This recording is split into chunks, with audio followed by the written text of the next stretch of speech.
This is all new this morning. After losing his 10-year-old son to a distracted driver, one father is now on a mission to save other families from the same pain. He's designed a new traffic sign he hopes will serve as a reminder to both drivers and pedestrians.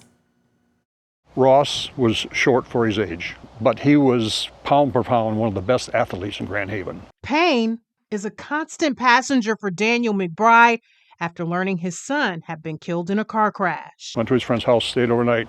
Their dad loaded the boys up, went to Myers in Grand Haven to pick up donuts. A distracted driver ran a red light and hit the car. Ross's memory still brings his father joy. But he was an amazing personality, you know, and it was it was a very big tragedy in Grand Haven because he was so well known. His death still just too hard to put into words. There's no language on this earth, and no language. Take your time.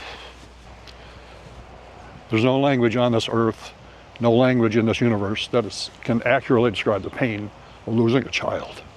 26 years later, I don't know exactly the fine details, but it was a distraction issue, whether he was messing with food or whatever it was, I don't know. he's still on a mission to bring these all too familiar tragedies to an end. These events, what happens it ripples out because there's grandparents, there's uncles, there's aunts, there's cousins, there's brothers, there's sisters, there's friends at school, there's teachers. I mean, it was a really dynamic event. A problem he continues to see for himself in his Kent City neighborhood. So these kids come through here, and having lived here for years, I've seen them many times walking through the intersection, you know, and adults too. Recently hiring a company to create this. Hopefully this will make it safer for kids, and no parent or their family has to go through this. Using his own money for the sign's creation. The payoff is worth the investment. And testing it out at home. Went and put this in my front yard here,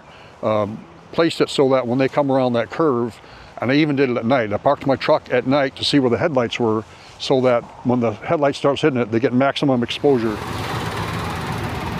Especially with the new housing development being built right next door. There's going to be 20 houses there. It's one way in, one way out. Now there's already an uptick in the traffic's going through here. And there's more kids walking down this sidewalk here, and it's just growing. Hoping this sign will serve as a reminder to those behind the wheel and those on foot. I've seen kids walk through that intersection, just walking through it. To pay attention. I drove truck for 35 years, and I saw it, and I avoided a lot of accidents because I was watching, and they were not. Yes, that smaller version up there. He hopes to see these signs first in school zones and then even more areas. He's already made some calls to the governor, and he's hoping you'll make some calls to your elected officials to ask for change.